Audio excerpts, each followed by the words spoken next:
3, 2, 1. Hello everyone. Welcome to the grand finals of BPNats 2025. My name is Brandon, I'll be your chair for this round. Can I please have my panelists introduce themselves from left to right, please? Hi, my name is Michael, my pronouns are he, him. My name is Booby, she, her. Laiba Nasir, she, her. Levi, here neutral. And debaters are encouraged to refer to the panel as a whole. The way this will work, when I call on your team, please introduce yourselves in your speaking order, as well as any preferences you have, starting with opening government. Olivia will speak first on OG, she, her pronouns, and equalizing. Laura speaking on OG, she, her pronouns. Oh, Speaking first on O is Nathan, he and pronouns. Second is Jared, you have to raise your hand if you like. Gigi? Speaking first is Adam, he him. Second Ian Chesky. Theo? Jasmine Yang, she, her pronouns, please. Opposition whip, Arena Wen, good luck. Wonderful. The motion before us today is this House, as an average survivor in a FEDRA-designated quarantine zone, would join the Fireflies if given the opportunity. Debaters are encouraged to time themselves as well as each other to ensure protected time is accurately fulfilled, but there will also be a timekeeper to indicate time signals as well. If there are no further questions, I invite the Prime Minister to run the motion in their name. You're here.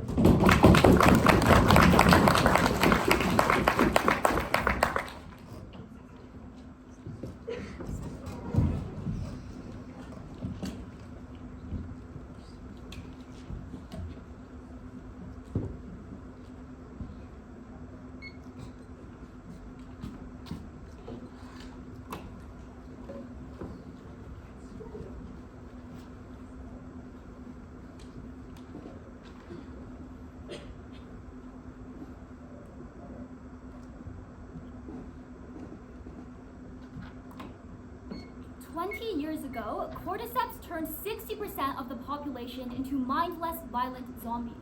At first, you may think you escaped by living in FEDRA's quarantine zones. But day by day, as each day passes on opposition side of the House, where you're stripped of everything it means to fundamentally be human, of your human freedom of expression, your human freedom of speech and of movement, you begin to realize a chilling but undeniable reality that maybe by succumbing to this regime, you have become the mindless zombie yourself. It is on that ground we are very, very proud to stand. I want to posit a few things from opening government then. Firstly, a model, then some framing, and then two constructive arguments. First, on our model, this House obviously is just the average survivor. We would say we would prefer that they're going to make the decision to join Fireflies, so they're going to align yourself or go into this rebel group. It's probably up to the individual whether they want to aggressively fight or just passively be a part of this group, but either way, the shift away from FEDRA is an inherent good. What is some framing then? Two things I would note here. First, I think your safety and your basic level of survival is likely to be symmetric on either side of the House. A few reasons. Number one, just note it's been 20 years since this initial spread of this virus. You probably have developed some sort of medical advancement, technology, etc. to combat this. Secondarily, just read the motion, right? It literally says this rebel group exists both inside and outside of these quarantine zones, so clearly they do have technology to keep their members alive. And lastly then, we just think overall, this rebel group is quite advanced. If they're inside and actively infiltrating the current regime, they probably have quite advanced things like technology, probably have a bunch of funding, etc. The second thing I want to explain is why the Fireflies are likely more democratic and less autocratic. I think it's very simple. The motion says they oppose FEDRA's rule. This probably means they're ideologically opposed, hence their violent efforts to try to overthrow them. If they're similarly autocratic, I don't think this incentive would exist. First point then, on just why you have a better life in general. The premise here is that any alternative is better than FEDRA, because that is absolute human hell to live in. It is abysmal and miserable. I think the main reason for this is that so many of your basic human rights are necessarily infringed upon. A, things like forced labor, this is literally slavery. We think historically, we know what this looks like, right? You are treated as a mere number, not a human. You're just a vehicle to do work. That is to say, you probably work from dawn to dusk until your back breaks, but you're never able to pull yourself up by the bootstraps because FEDRA clearly has the incentive to control you and stay on top of you. Secondarily, you have no freedom of movement, and necessarily this compounds and consolidates FEDRA's power because you cannot move anywhere else, and this then compounds all of the terrible impacts you're likely experiencing in these zones. But lastly, we think the freedom of speech is just non-existent, right? So you probably see people you know getting executed daily. You probably have surveillance systems in place to catch dissidents. Overall, this makes you feel like your privacy is violated, all of that. We think all in all, the quality of life is just incredibly terrible. Two reasons why. No, thank you. Firstly, we think this is a massive disconnect from what your life before was like for the entirety of your life, right? Insofar as you were living in a democracy, you were living in America, this is just massively different. But second, you also probably have things like physical health, like deterioration because of things like forced labor. And note, what makes this even worse is the framing of FEDRA's incentives. The fact that they seized the military 20 years ago and then decided not to focus on rebuilding the nation but consolidating power means this is probably for like control or power projection. So the structural incentive means that they will never change. They will probably only go further. Maybe like the reason they even want to keep everyone alive in the first place is just because they want like a critical mass to support their cause, whatever. No, thank you. Second point then on regret. And the characterization here is very, very important. You are an average American survivor. So you have grown up in America or the West for the majority of your life, right? You've probably been raised into like the American dream. You're very proud that is your identity. That means you're really opposed to Eastern narratives or like the normalcy of like dictatorships or the suppression of rights. This is something you fundamentally see as egregious.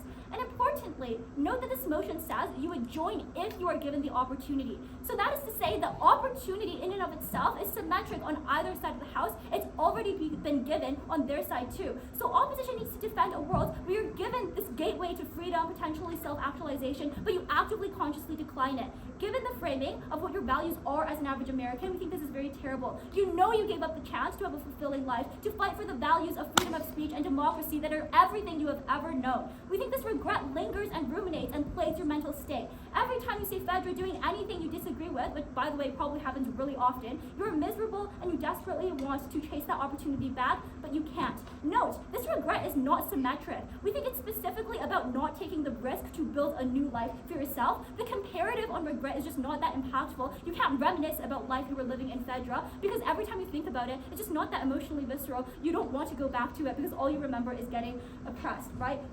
Yeah, on that basis, we think we've already won this debate. I thank the Prime Minister for the address, and I call the Leader of Opposition. You here?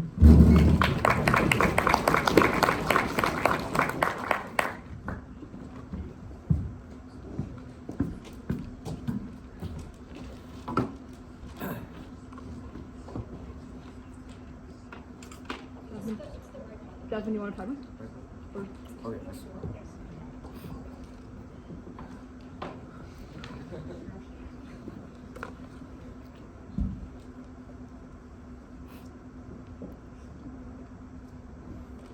At the top of this speech, I'm going to characterize what the average individual thinks about the Fireflies because we thought there was an unstrategic lack of characterization about that from open government, and that this is how opening opposition is going to win this debate. First, we think there's a lot of fear-mongering within these FEDRA zones. So this is to say that you're likely scared of the Fireflies. We posit that there is mainly a negative connotation that's associated with them. And this is because there are public displays of torture and killing in the streets of people who are associated with the Fireflies. But secondly, we think you're brainwashed into thinking, especially at a very young age, that the Fireflies are bad by FEDRA. For example, if you came up in the education system, they'd likely tell you that the Fireflies are like a terrorist group and they brand them as terrorists. But also as an adult, like you interact with people who also think that the Fireflies are very, very bad because of fear-mongering. And we thought that incentive in this debate was very important because you as one person, you're unlikely to be the key to the Fireflies' success. Now let's take a look at what the average individual's mindset is and why is this against your interest to join the Fireflies. First, it's because you're likely to be incredibly risk-averse. If you're living in a quarantine zone, you literally have a fear of the outside. You want to stay alive. Like, that's the only reason you're living in that zone in the first place. But secondly, your fear of death, like, you have a fear of death even when you're miserable, taking opening government at their best case. For government to win, they have to prove why the average person in the moment wants to join and have the incentive to join, or they feel the incentive to become so radical to join the Fireflies. But thirdly, you, like, as the average individual, you naturally believe there's hope for change. So people naturally focus on the good things in life, and we thought that was very, very good. So for example, if you have like a friends, or like if you're in a romantic relationship, right? You cherish what you currently have in these zones. Now, let's get into the first argument on why joining the Fireflies is very dangerous and is likely to lead to your death. Why are you likely to be hurt or killed? What is FEDRA actually like? You're under very stringent regulations as detailed in the info slide. So this suggests that even one slip up in your movements can lead to potential death because they are very, very ruthless. FEDRA, they have very, very little morals as there's no one there to hold them accountable because they do control these zones. So they're likely to be incredibly ruthless when it comes to, when it comes to repercussions when you take part in the Fireflies operations. But also it's very highly surveilled in these areas because they want to implement the rule. So there's likely to be very extensive crackdowns on, for example, Firefly like safe bases, and there's going to be operations that directly target people who are associated with their Fireflies. And also we think they have a high level of technology that only they have, right? So for instance, if you look at like security cameras or facial recognition technology, we think you're very easily identifiable, and one slip up can lead to very bad consequences. OG can assert that people are safe like outside, or like they claim that the Fireflies have effective technology that can match FEDRA, right? Again, we think danger always exists on the outside, and we think like the Fireflies, they do not have the technology to match FEDRA because FEDRA is the entity that controls these zones, and they have access to a lot of technology. So even in their best case, where you do have some amount of access to technology as a Fireflies, it is very, very little, and it's marginal compared to what FEDRA has. Now, again, the average person has no idea how to be a vigilante, so you're likely to be unsuccessful, and we think learning comes from experience. So every time you try to do something and you try to learn better how to become like an integral part of the Fireflies, you're risking your life, and because you're inexperienced, this leads to very bad outcomes. We think FEDRA is also likely to hold a monopoly on weapons and things you need to take control of these zones. There's a high disparity of manpower and ammunition. And again, we also think that those close to you will be shunned by like association when you're found out, so it's not in your incentive at all to join the Fireflies. The impact of this is that, again, you can die. So I'm gonna explain why you're so scared of death. The entire point of living in quarantine is to stay alive, and you're accustomed to fearing death would naturally, right, through media or your family telling you to stay alive, and you're fearful that you leave people behind if you die. And the second is generally just because of quarantine, because of fear that is generated throughout the community. You're ingrained to think that death is the worst possible outcome, right? Under our subhouse, you still have things like joy from your family or from other people, things you do in your life that make you not want to die and to stay risk averse. And the analogy here is that people are scared of walking over a glass bridge, even if it might be reinforced slightly. Even in our worst case, you can perceive an unhappy perceive an unhappy life to be preferable to death. Why then what do we think this labor looks like, and why is it not as bad as they suggest? It's probably like not just punishment or like concentration camps, right? This is because there's a limited amount of people that can be used to protect these quarantine zones, so they need to get soldiers, and there's also a limited amount of people outside who can come into these zones and replace you if you die. You're not being abused or overworked because the loss of one worker is very significant and to the survivability of everyone. It's probably just things like farming or manufacturing where you need food to survive, and you need things like weapons which contribute to FEDRA's control. You're not expendable as you contribute directly to everyone's survival.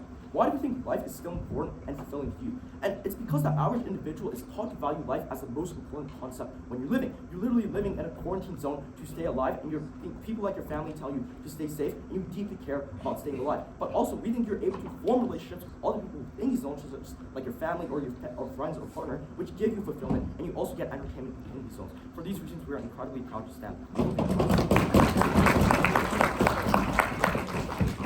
I thank the leader of opposition, called Deputy Prime Minister. Here.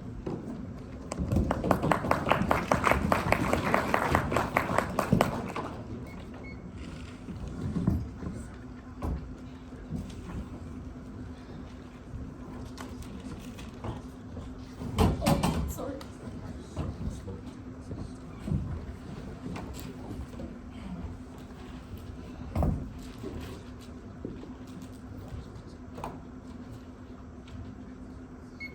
Everyone ready? OO brings up concentration camps. In World War II, Polish Jews revolted despite knowing they would die. This is because despite the risk of fighting back, living, constantly fearing execution, the same way FEDRA murders you if you disagree with them, losing autonomy, the same way FEDRA rips away your freedom and dignity every day when you have to go to work, fearing your every single move. Like the dictatorship in FEDRA we learn about in our history classes is not worth just standing by despite the risk. Standing up is better than regretting it for the rest of your life. I think we already take this debate, because even at OO's worst case scenario, where there is danger on our side, this is absolutely a trade-off we are willing to make. It is on all of those grounds I'm incredibly proud to propose today. Few things in this speech. Firstly, I want to go through two themes to engage with the refutation and points already brought up. Then I'm going to give an argument on my own. But firstly then, I want to talk about the theme about the overall meaning of life, including things like autonomy and safety. What do they tell you? The first thing they say is that you're probably brainwashed, that you're scared of the Fireflies because you hear about their violence. But look, you're probably more scared of FEDRA, because even if you hear about the Fireflies being bad or potentially being violent, you literally witness FEDRA kill and torture people every single day. You're probably more afraid of that then. But I think I want to tell you why we are better in terms of this whole safety thing for two reasons.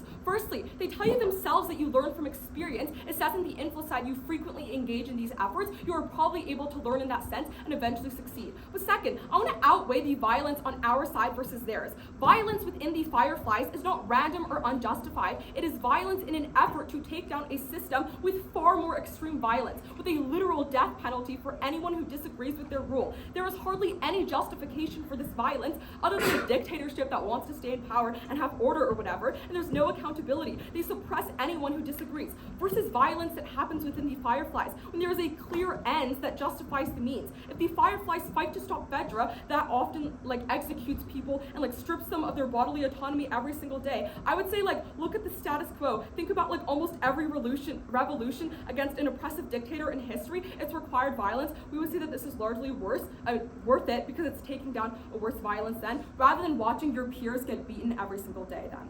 What do we tell you under this theme that is so crucial? My partner tells you about the quality of life, the literal points of being human. And note their response is, yeah, we still value life. But what do we value about our life? We value the autonomy that we can have. We value the time that we can spend with others. We value the freedom of movement rather than being restricted and locked up every single day then. And I think what's extremely important that my partner points out is that this structure is unlikely to change. It has been up for literally 20 years. So they want to talk about hope, but if you have seen the same structure that tortures people for 20 years, we would say you probably lose so much hope in the status quo for this reason. I would say we very clearly take this theme. On to my second theme then, I want to overall talk about things like guilt and like feelings within these systems then. What do we tell you? We tell you about the amount of things that you may feel when you're within this system, the guilt that you made the choice, if you didn't accept to go into the Fireflies then, and how you might regret it forever. The weighing here is crucial, because even if we're unsure the opinion of this person that they haven't with the Fireflies right now, they try to tell you that they're going to hate the Fireflies, if there's even a chance that they disagree or hate FEDRA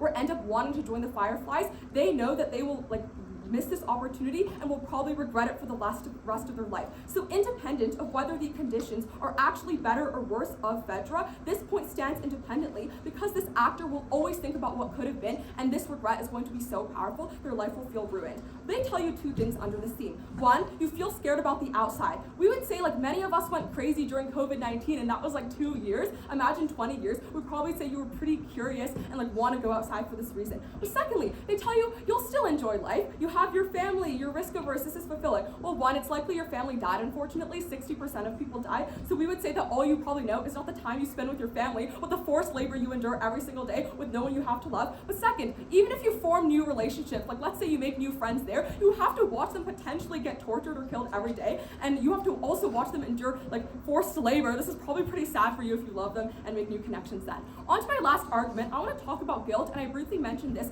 in my intro. I want to characterize a couple things. One, this is 20 years, very long. You have had no freedom for this long. But second, this is a very clear violent dictatorship, especially if this started happening in 2014, where we were generally prefer democracy in the world or view in society.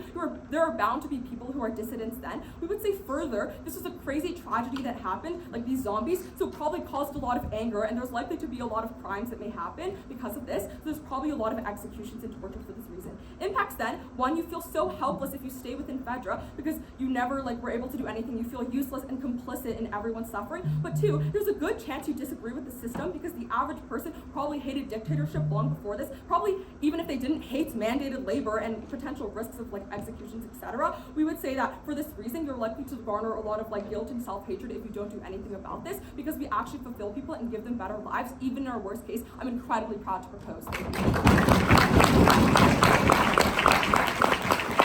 Prime Minister, we call the Deputy Leader of Opposition to close off the opening half of this round. You're here.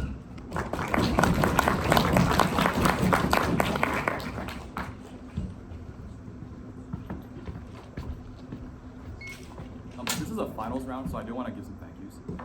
So first of all, thank you to my partner and SDR contingent, Anthony's mom and Anthony and Charlie. We all came together, and Anthony's mom has been along the way, supporting us all the way.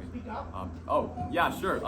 And Nathan, being a good partner, even though he's like kind of angry sometimes, but it's okay. And of course to everyone here, my friends and debaters, just thank you everyone. It really means a lot to be here. Once again, please raise your hand if you realize. This volume's fine, right? Speaking of this, it's fine. Okay. The question that was never answered was, why do we even care about joining FEDRA as an average individual? So their reason, and by the way, this is the case, dependent entirely on this characterization. Their reason is that because you care about values like democracy and speech, and you care about things like having access to like life and freedom to move. I'll be charitable, maybe you do care about these things, and maybe, you know, being born in America, you do care about these values. But let's compare the values. On our side of the house, we said a few things. First of all, naturally, even without any characterization, people are naturally fearful of death. You will see death as the ultimate concept, as the ultimate end. And media and things you consume when you were in 2014 in America all tell you the same thing. Secondly, I think you see life as the ultimate reward for anybody, even if life is unfulfilling. Why do I mean this? Because no thank you, as a conceit, they have things like relationships, you have things you care about. Even in a system where you are marginalized, I think you do care about life, even as just this abstract concept. No thank you. Third of all, there is heavy fear-mongering of what death is. I want to be very clear, it's not just torturing random people, right? It's FEDRA members being tortured on the streets and shown with their heads off, put on a pole. The reason this is very, very dangerous and very bad towards how you see death and life as a whole is because you see that this is the outcome of me if I go against the system. It's not that, you know, I become a FEDRA and I will achieve change, that there is no hope for me. Death is the ultimatum. I think for their side of the house, they have to prove why being in America in 2014 and 20 years later, being in a system where you're oppressed, why you still care about the same values. It was unexplained and unclear in their speech. Secondly, what is life in FEDRA actually like? Because I think this is just very, very absurd from their side of the house. So they say you are heavily abused, you're tortured, and you're forced to do labor. But what is that labor even like? What is life like? I want to be very, very clear. There are a few things. First of all, FEDRA needs to keep people alive in case of outbreaks. They need to have forces in case of outbreaks. In case a zombie comes in and tries to kill everyone, they need to have people with guns and ability to fight. They need to keep a military. They need to keep individuals to actually create things like food and armor, right? I would say this is very important. What does this mean? I think most people are not going to be worked to the brink of death, and for 20 years, I think if you're worked to the brink of death, you'd be dead by like year 5, right? Secondly, probably just things like farming and, you know, probably like being forced to be in a factory, right? Why is it the case? Because in a system with like an economy and politics that really exist, your only choice of life is to go farm. And your only choice of life is to stay alive with the basic necessities you have. That means go like being on a farm, raising cattle, and like raising like carrots or something like that. Third of all, this is super, super important. This is a flip, okay? I think the reason that you're not going to be tortured and abused to a heavy extent, like to the degree where like, you know, I hate everyone, I'm going to kill myself, right? The reason you're not going to do this is because FEDRA doesn't want people to actually turn against them, right? I don't want to have a lot of people suddenly be like, you know, I'm going to join the Fireflies because you're like beating the shit out of me, right? I want to stay alive. I want to, the FEDRA wants to keep people in line. They're not going to abuse everyone so that everyone turns on them. That means to a certain extent, even if, no thank you, they don't have morals, I think it's very, very important to understand that FEDRA still does not, you know, try to kill you every single day. Otherwise, we wouldn't be here 20 years later. Third of all, what is life as a Firefly like? This is like woefully underanalyzed from their side of the house. First of all, there's a constant fear of death and torture and constant fear of being betrayed. What does this mean? In Germany in 1980s, even after World War II, everyone was being paid off to be a spy on each other because there was a lot of dissidents and everyone was a spy, even within their own family. I think it's very likely FEDRA is going to pay people to be spies against the Fireflies. Why is that the case? Because if it is true that they're saying you're being tortured, right? I think offering basic necessity incentives would be like, I will give you more food if you just like report on someone else, then you will, you know, get benefits, right? People are like to take that offer. Secondly, I think life as a Firefly is really, really primitive because living outside, what are you going to do? You're also going to do the same thing. Farm, but it's even more dangerous because maybe crops are infested by the same virus. People are eating it up, right? It's impossible to actually predict how it's going to happen. I know they're like, you have to have technology and whatever, but you have the same thing inside the quarantine zone. So at best, this clash is a wash. Third of all, you have no one to trust. I think this is very important. Even if you're stressed, you have anger, you can't tell anyone because there's always a chance of you being betrayed. Even if you're caught, no one is coming to save you because what they prioritize is the survival of Fireflies, not you, a singular member. Why is it very important? First of all, large amount of stress. I think the fears really weighs you down. You're miserable on the outside and on the inside. At least on our side of the house, you're not constantly with the fear of mistrust and betrayal. Secondly, life's not much better, if not worse, on their side of the house. Inside, you have some level of technology, right? I would say just being able to go home under a roof is probably a better thing than being outside and having the constant fear of watching guard and like a zombie attacking you and killing you, right? I think this is super, super important towards how you actually weigh this debate. What does fighting actually look like then? This is also woefully underanalyzed on their side of the house.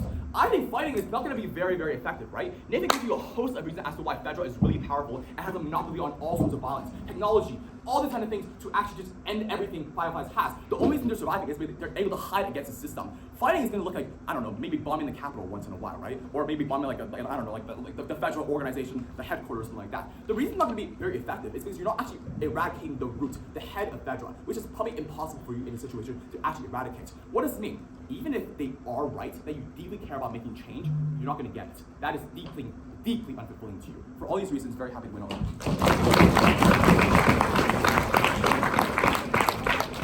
Thank you, Deputy Leader of Opposition. All member of government.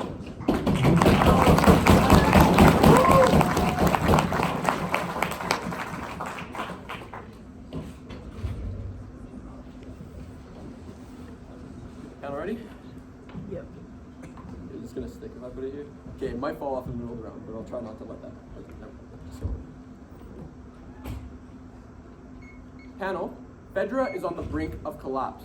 Rebel forces are threatening their power with every single day. What matters to me as a person is that I have the skills to survive when FEDRA is no longer, and I can now take on the zombies myself.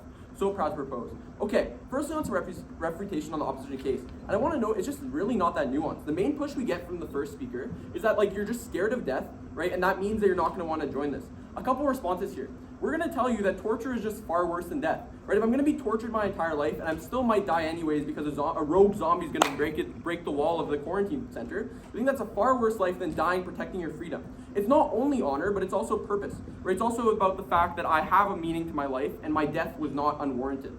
Okay, now the other thing I want to talk about is that the only real mechanism they have as to why you don't want to die is that your family is left and that you care about it. Now, I don't actually think this is that strong of a mech for a couple of reasons. Firstly, I think if you were to die trying to protect your family, I think that would be a far more honorable death, and I think that's actually probably something you'd want to do. Secondly, I just don't think you're that closely tied to your family, right? I don't think you're going to make major life decisions, especially as this person, just because you have some family at home. Sure, it might affect them a little bit, but I don't think, especially in this post-apocalyptic world, that it's going to have that much of an impact. Now I want to go into the ramble we get from second opposition speaker. He tells you a bunch of different stuff, none of which actually is that impactful, right? He gives you some really crazy characterizations about how people are not worked to death in these societies because we actually care about our people and we care about having enough numbers. We're going to tell you, sure, even if we take them at their best case and not everyone is worked to death, people are still worked very close to it, right? You're like getting malnourished, you're like, I don't know, doing having terrible things done to you, even if you're not actually dying. We also just don't think they care. And right, if their mechanism that they gave you about like fear of being killed, like I don't know, if you see someone being killed and makes you scared of being killed actually works, we think all it would take is FEDRA killing a couple people and it would have the same effect, right? We think that people are very likely to die on either side of the house, or yeah, I think actually the death is actually quite symmetrical between the sides, because either maybe you die fighting or maybe you die because you've been overworked. Okay, lastly, I want to deal with the spying piece, because I think like the trust idea and the fact that everyone could be spying on you is the most important thing that comes out of this ramble.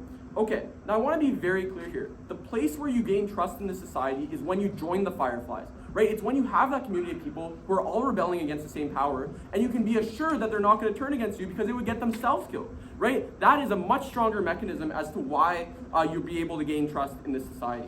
Okay, so now how do we differentiate ourselves from OG? Now we want to know, OG gave you a very good case about what people care about and how that's going to interact with their incentives. But notably, no one in the round has been able to break this deadlock because both sides have some idea of what people care about. We are going to give you a practical benefit. We are going to tell you that the skills you will learn while you're in the Fireflies will actually help you when FEDRA maybe no longer exists. This will be different than anything else you've heard, and it'll help actually give our side some meaning. Okay, so we're going to characterize for you, no thank you, that the existence of the Fireflies implies some sort of weakness in FEDRA. This is for a couple of reasons. Firstly, after a period of very intense control, people are beginning to revolt, right? They're beginning to go against that rule, and they're beginning to say they're not happy with it. But also, we know because the rebel group is able to invite people, and it's likely having some sort of meaningful impact, that FEDRA has not been able to effectively quell it, right? They've not been effectively able to take it down, right? This means that FEDRA likely has some weakness.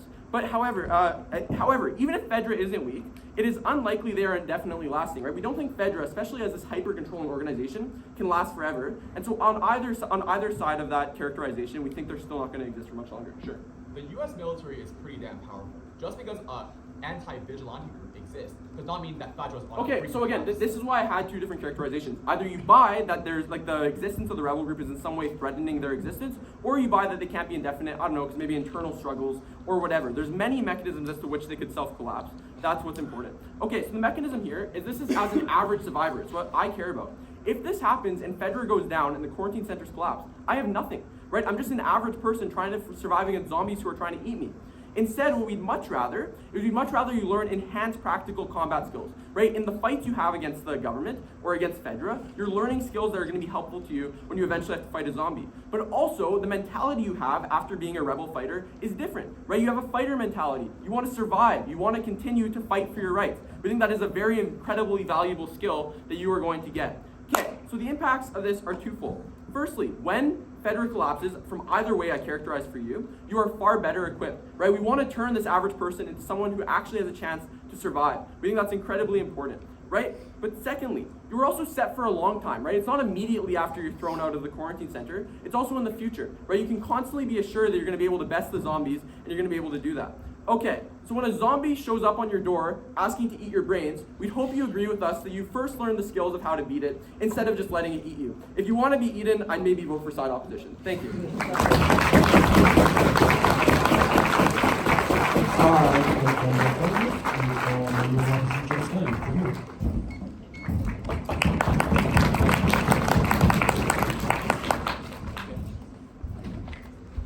Hi. Okay. I feel like I should also do some thank yous. I actually don't know who I was gonna thank, but I thank everyone. Thank you to everyone who's helped me out this whole week, who supported me. Thank you, Evan, for getting me food. And thank you to my mom, who last night called me and said, Jasmine, you're not gonna break. Because that motivated me, so hopefully, I prove her wrong. Well, I already did. Okay. Cool.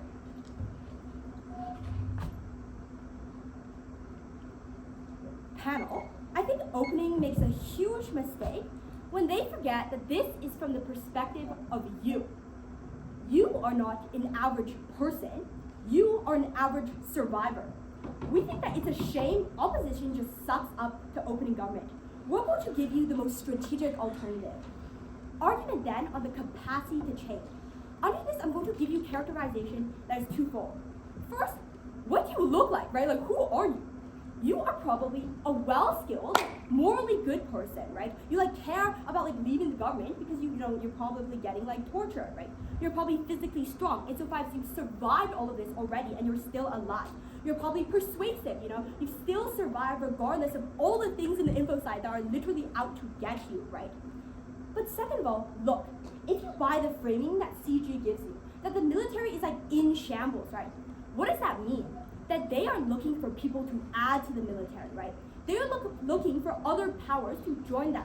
And if you have these particularly valuable connections to maybe to the Fireflies, right? If you even have this opportunity in the first place, you will probably have some sort of connection to them and some sort of networking. We think that that is incredibly important and makes you a valuable member or a valuable contendant to the military. What does this then mean then? I think this means two things. The first thing that it means is you actually have the potential to make an effort. This means you can actually climb the ranks of the military because you are stronger, you become more powerful when you're in the military. Insofar as you have these skills, you become such a good candidate, right? It is true that the government is literally falling apart. They have no reason not to put you in the military, right? I think that makes no sense. In the Fireflies, it is substantially more skeptical, right? You solve a non-existent problem on their side if we tell you it can be fixed internally. The second reason for this is why is it better to infiltrate internally than it is to infiltrate externally? Panel, I don't think anyone characterizes to you this is the US military. They literally are the strongest military and one of the strongest militaries in the world, right? This means you are constantly on the run, right? There's a sniper who is probably going to sniper on your kid, right? We think that that is probably the case in which you're under, right? But look, if you're under the military, FEDRA trusts you, right? So when you say stuff, people listen. We think that under the Fireflies, your quality of life is not any better. Everything that the government has done for you, like you're able to use, right, and to help other people. And in the worst case scenario, this change is very marginal on our side. But you know what that means? It means that your friend who's getting tortured, you're the one who can stop that torture, right? Even if that's marginal, we think it brings you some amount of enjoyment in life to know you have control over this. On their side, you are constantly on the run. You're away from your family. You're away from your friends. You're away from everyone who loves you. We think that that is incredibly scary. Why is this no thank you? Why is this more important than what we hear from opening day? I think that we showed you exactly what the alternative is, right? I really don't think we actually have to say that, like, oh, you just like die, right? Like that kind of sounds like really, really not good. We think the alternative is this, right? Look, danger is going to happen on both sides of the house. On their side, the government is like torturing you, making you labor. On the other side, they've got all the information on you and your kids, and they're probably coming after you with the whole military, right? We think that that danger is going to happen on either side of the house and therefore symmetrical. So what you then weigh this debate on is how much change you're able to create in the world, right? And we tell you, insofar as we think that creating change should be the metric on which this debate is counted, because that's what you truly care about. Look, this does not exist in like a vacuum, right? You're not just like, you don't have like, it's probably that you care about yourself, you care about your family, you care about all the friends you've ever had in your life and you've had during this quarantine, right? You probably made a lot of friends, you probably have talked to people. This, on CEO, we're the only team that actually fulfills what you want in a way that is not symmetrical, right? In a way that is unique. We tell you that insofar as you're able to infiltrate internally, we think it's substantially more important and more likely than you are to infiltrate on their side. My timer stopped working. Okay, we think then, why does this win the round? I think this wins the round insofar as we actually argue on the metric that is not symmetrical, right? They just argue on opening half, like, oh, you know, like, you're going to be sad and you're going to, like, I don't know, have no quality of life. But then they, on side, like, off, they're like, no, you will have a good quality of life, right? Or you're going to have a bad quality of life under the Fireflies. Despite what you believe, we think the best thing you can do is create change, put power into your own hands. We tell you you're able to do that if you're part of the military, right? If the military is in shambles, they want you, and you have these connections. You're physically strong, you're physically capable, right? You probably have good self-control because you haven't died yet, you're very persuasive. Those are things that the military wants, and it's only when you can create change, even if it is marginal, that you're able to improve a better quality of life. You're able to help the people that aren't just you, but also your friends and your family. We think that that's what you care about, because you don't just exist as you. You also have family and people that you love, and we're able to have our cake and eat it too on CO. Very proud to be on CO. I thank member of opposition, and I call Griffin Wong to close off the 12th bench of this debate. You're here.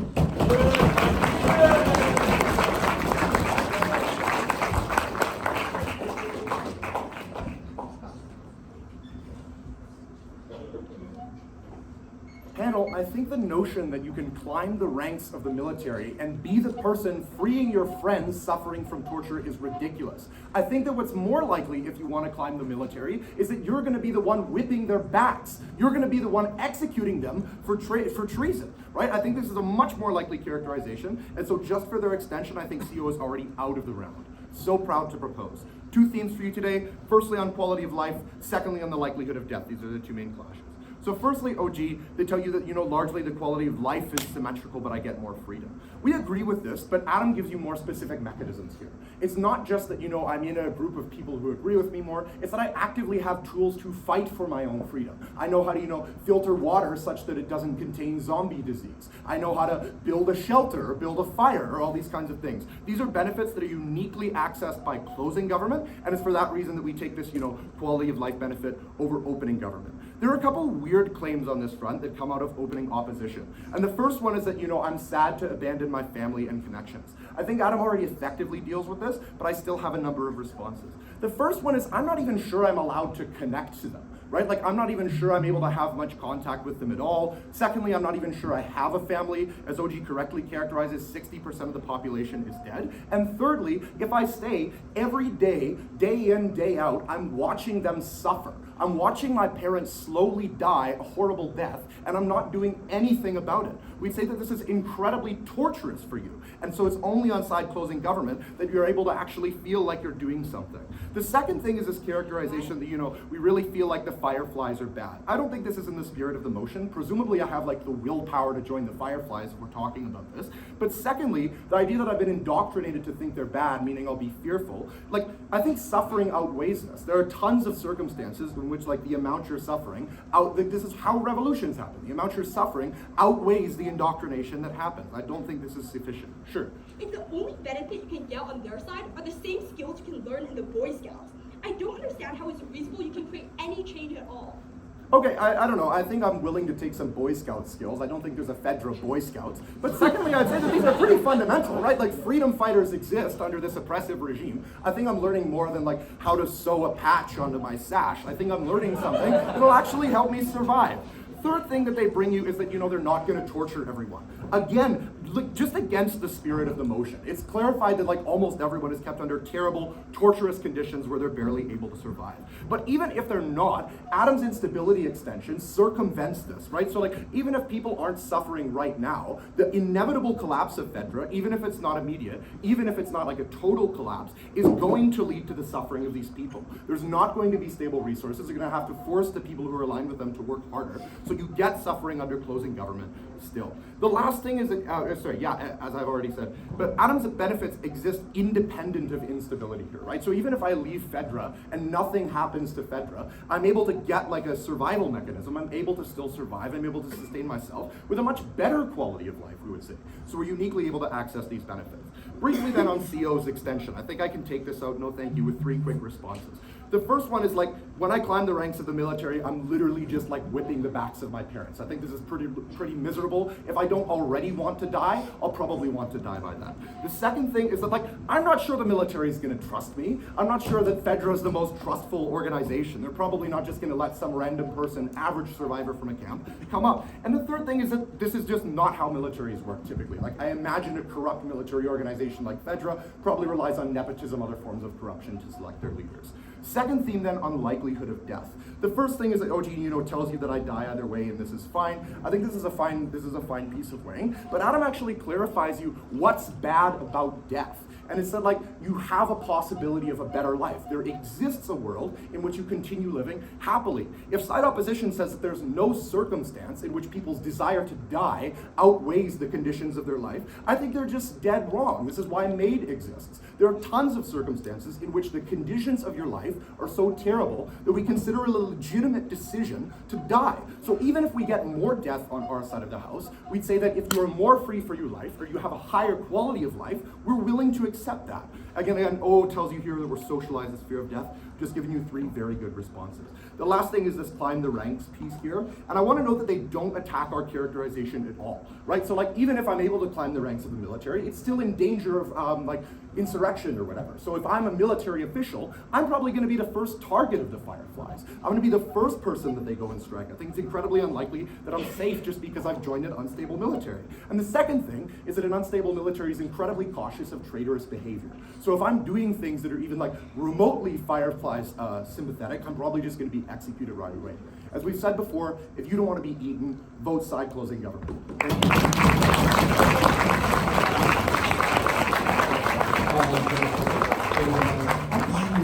Goes on this round with me.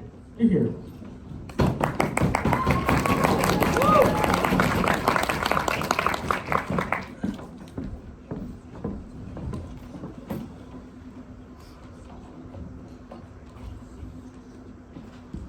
While I fold up my paper, I want to also give some thank yous. Firstly, I'd like to thank all of the people who organized this tournament. I thought it was pretty well run. I want to give a big thank you to my partner Jasmine, even though she didn't even thank me, but she made me laugh a lot of times during this tournament, and she is very, very intelligent. Okay.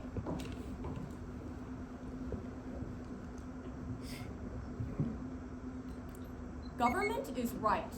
That FEDRA is a tyrant that takes away people's dignity and causes harm. But what they miss is that Firefly never had the chance in the first place, and they could never guarantee the benevolence of Firefly. On that basis, proud to stand on closing opposition. In this speech, we're going to try our best to summarize the round in 3 questions. Firstly, do you even survive in the first place as an average survivor? Secondly, can you make change? And thirdly and finally, can you guarantee that this change will be good and lasting? let's firstly answer the question of whether or not you survived in the first place. So obviously, you've done a lot of things so far, right? You've lived through the multiple years where this virus existed. But the worst possible thing that you have been taught from the moment you entered quarantine is that you cannot die by infection. But FEDRA can guarantee that you won't die from infection, right? Because they literally made a quarantine zone, but the Fireflies cannot.